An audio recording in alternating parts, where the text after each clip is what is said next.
Hi guys, मैं दीपाली एक नई कहानी के साथ आप सभी का पीके पुत्र में स्वागत करती हूँ। अभी तो उठी मैं आईने के सामने से, फिर भी नज़र दोबारा खुद को देखने के लिए कितनी बेकरार होती जा रही है। जैसे कुछ कमी तो नहीं रह गई मेरे चेहरे में। ठीक कहता है मेरा छोटा भाई, दीदी ये आईना तो आपको मुझसे भी ज़्यादा प्यारा है, चिपकी रहती हो इससे जब कॉलेज जाना हो, पार्टी में जाना हो, मम्मी के साथ बाजार जाना हो या फिर टिकटॉक पे वीडियो बनाती हो। हाँ, आईना मुझे बहुत प्यारा है, बहुत।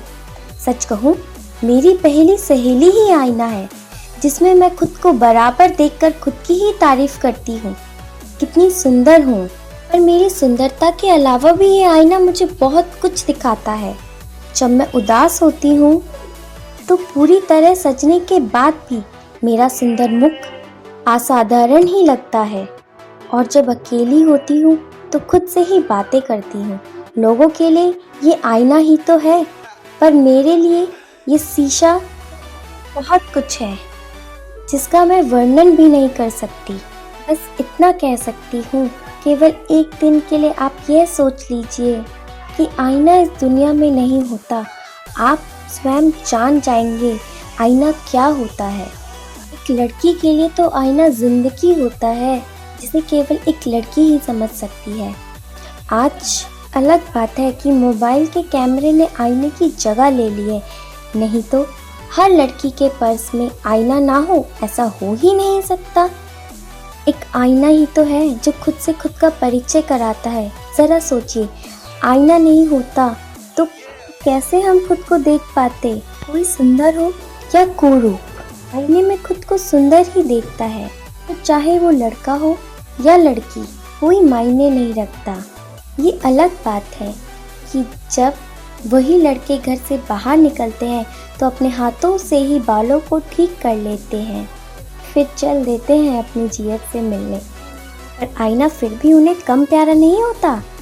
पर मैं दीपाली आज आपसे आईने के बारे में क्यों जिक्र करने बैठ गई, वजह है जिसने मुझे अंदर से झंझोड़ दिया। मेरी अंतरात्मा सहर उठी, क्योंकि मैंने मानवता का जो क्रूर रूप आज देखा है, उसे देखने के बाद मैं टूट गई।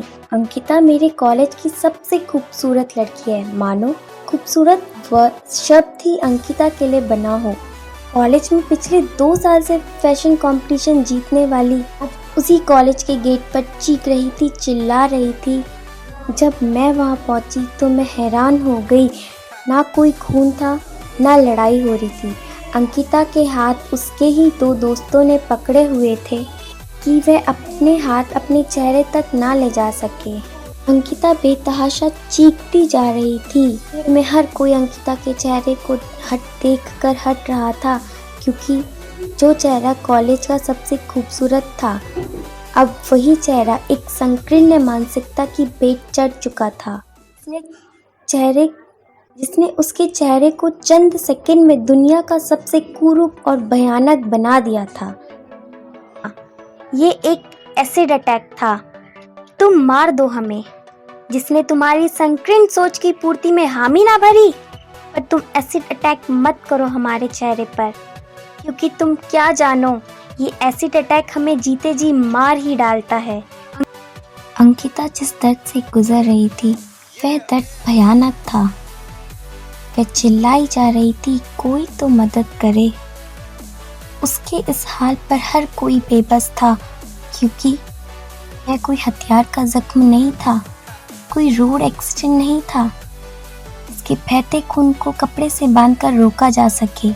यह तो एक लड़के का संकीर्तन था, जिसने अंकिता का पूरा चेहरा जला दिया था। उसके चेहरे को ना कोई हाथों से छू सकता था, ना कपड़े से ढक सकता था। बस उसको उसके ही हाल पर छोड़ दिया गया था, क्योंकि सब बेबस थे एम्बुलेंस के आने तक, और वह तेजाब उसके चेहरे को हर पल जलाता जा रहा था। जैसे कढ़ाई का तेल खोलने के बाद भी गांच बनता है, उसका चेहरा भी उस तेजाब की गांच से जलता जा रहा था, और उसकी चीख हमें जलाती जा रही थी। आखिर एम्बुलेंस आई।